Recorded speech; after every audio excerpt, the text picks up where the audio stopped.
everybody. We're back. Welcome to Netflix movie reviews. Felina, we're back. Yeah. Oh, how is your cat? Meow. Ah, this is Meow. this has been amazing, and everybody knows we've been doing reruns for Netflix movie reviews and laughter talk shows, and now we're back in business with our new Netflix movie reviews. So that's what today is about. So I'm going to get right to it now that. Do you have anything you want to say, Felina, before I start? How's your catnip situation? Well, the cat, this cat, decided she wanted to be rid of the other cats. So instead, she made friends with a little mouse. See? Oh, oh yeah, I'm highlighting that. Let's see. Oh, isn't that cute? Look at that. Oh, she didn't try to eat it? No, but her good friend is returned, and he's a rat. Oh, so is the rat and the mouse related? No, this is Ratatouille. Okay, Ratatouille. Okay, well, that sounds like it's interesting. You've got well, with that said, let's get into what we're doing, which is bringing Netflix movie reviews. And the first one is no, that's not the one. The first one is for The Vault. And now, as Samantha had pointed out to me, there are two versions, but this is the new one from 2021 that's playing on Netflix now. So you'll want to do that. So I'm going to change my view here so I could just do it for a second.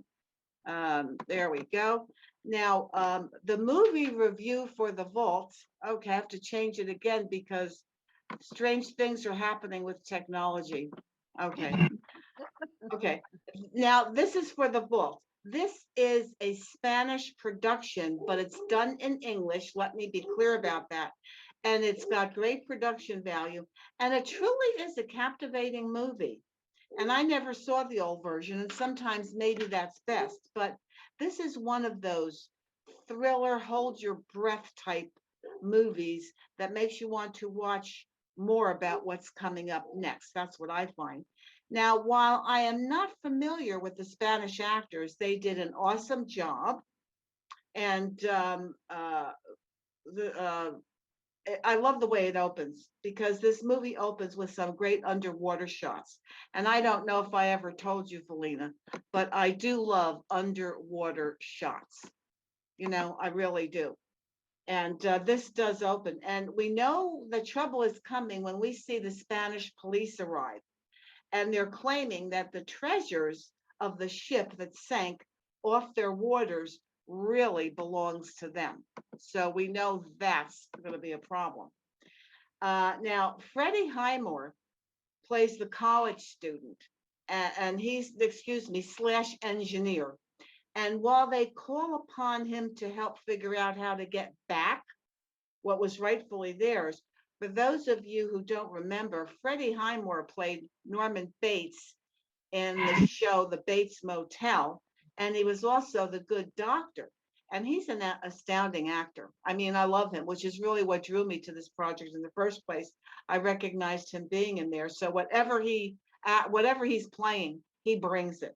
And this is no exception. So this is a good movie for those that enjoy a good thrill ride. And I gave this one 5 fingers, everybody. And while my golden finger hand is missing, you can see 1, 2, 3, 4, 5. So that's a 5. So now, Felina, I want you to tell us what the heck did you think about this movie? Okay.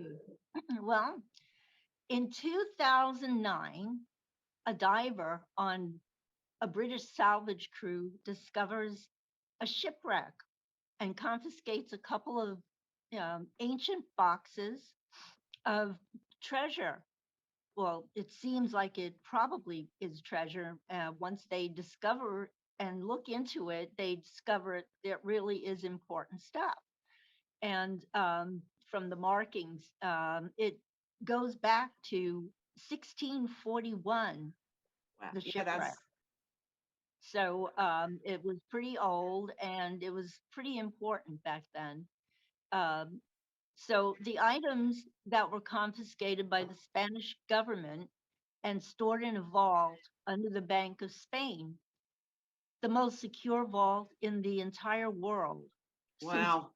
its safety it was safety rigged so that no one has ever been able to break into it. Oh, wow. Yeah. So then the salvage crew contacted an engineering student in Cambridge, and that is Freddie Highmore, who Oh, plays bless Tool. his soul.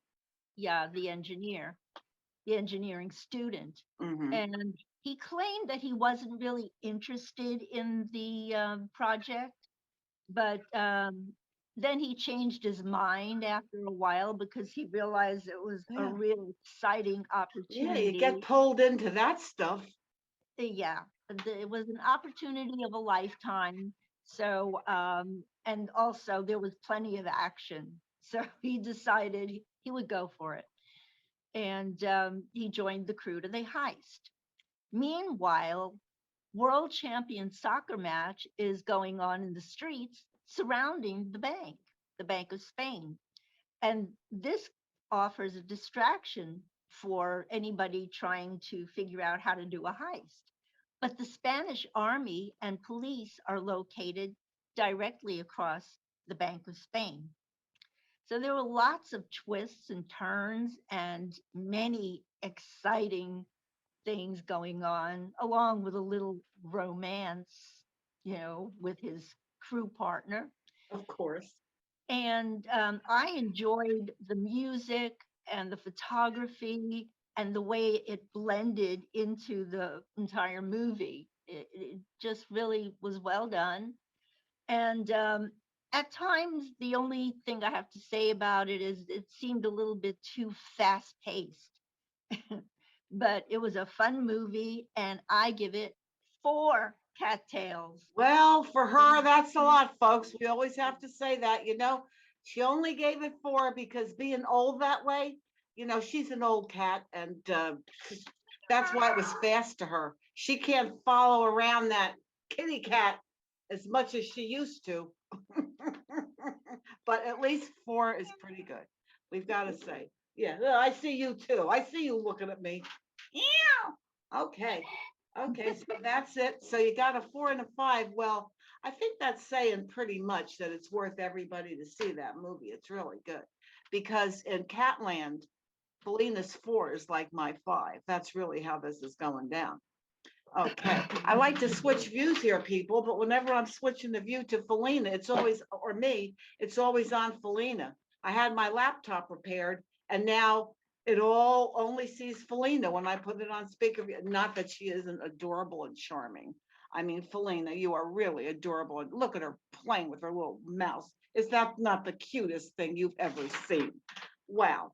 Okay, so now our next, stop trying to eat the mouse. I told you can't eat these things. It's not good for you. You're going to get it stuck in your throat. And then where will you be? Yeah.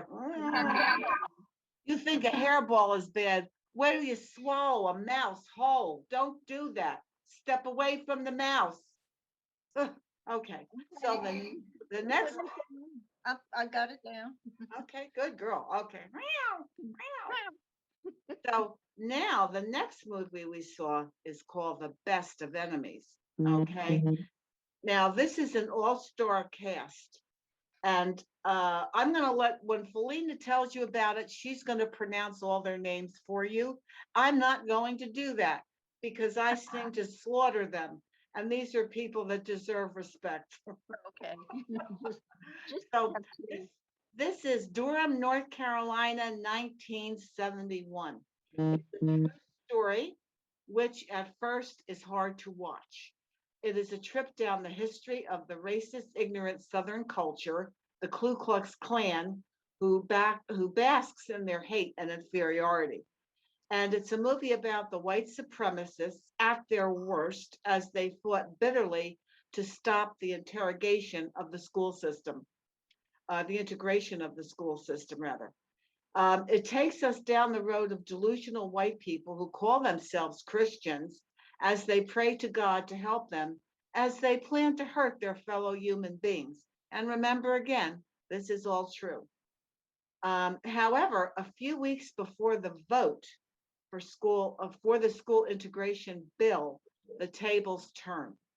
This story then shows us how changes can happen and love can prevail in the bleakest of circumstances. And those are my favorite kind of movies because that means your characters have had a state of growth and development. And Granny Tino doesn't enjoy anything more than a movie like that. Now, I would recommend this movie to everyone and young people especially so they can better understand the struggles of humanity to raise its consciousness because things aren't right yet, but they were worse and we've made progress and we have to make more progress.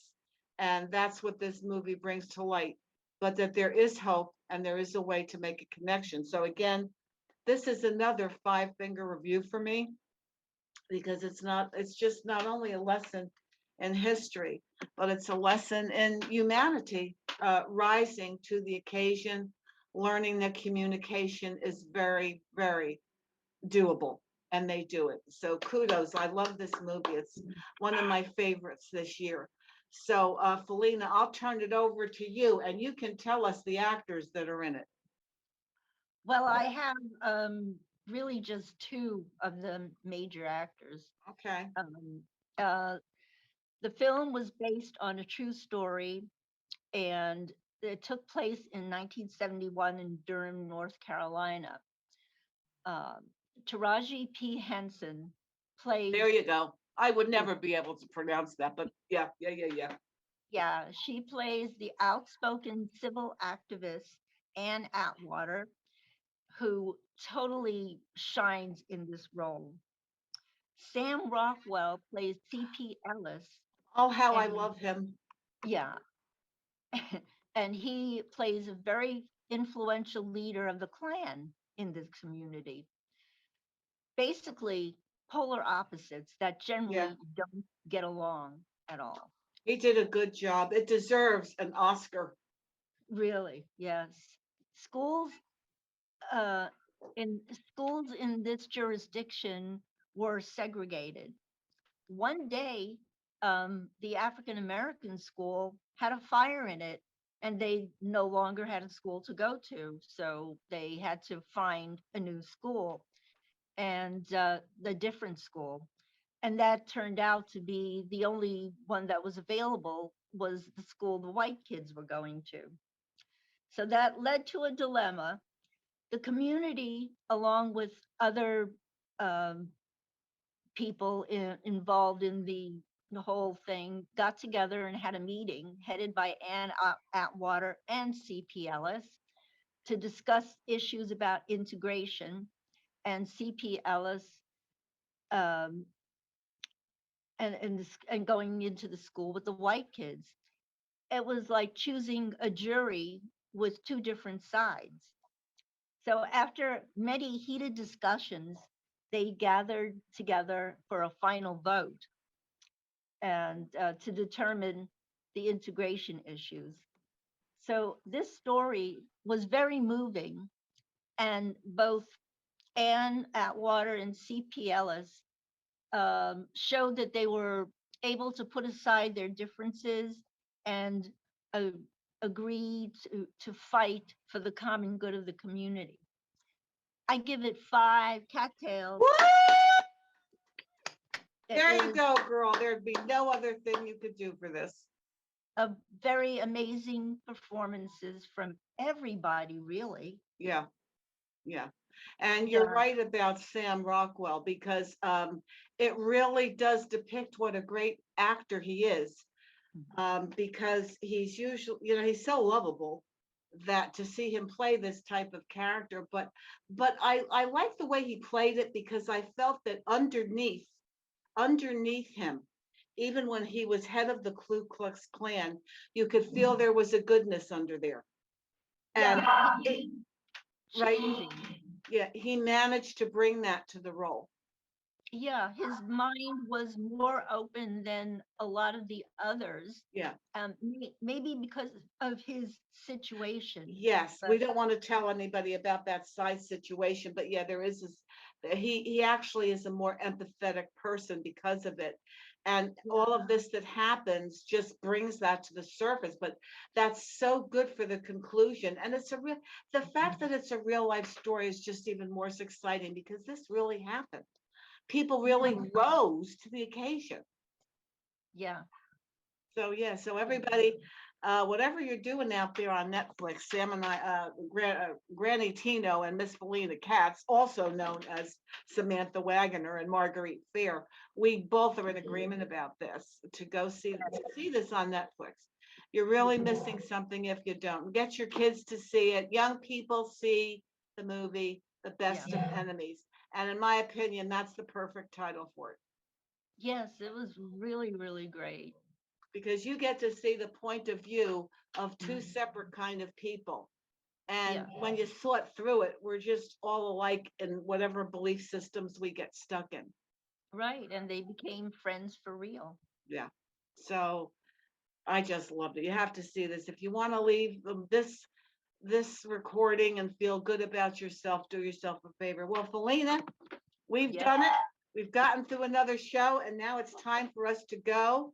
And I'll have to figure out why, in God's name, nobody could see me by myself. I think Zoom has done it again. So, everybody, keep watching. Subscribe to us on Facebook. My message is still support your immune system. It's what I've been doing, and it's working for me. 73 years old, not on any medication. Yay, Marguerite. Okay, everybody. See you soon. Bye, Felicity.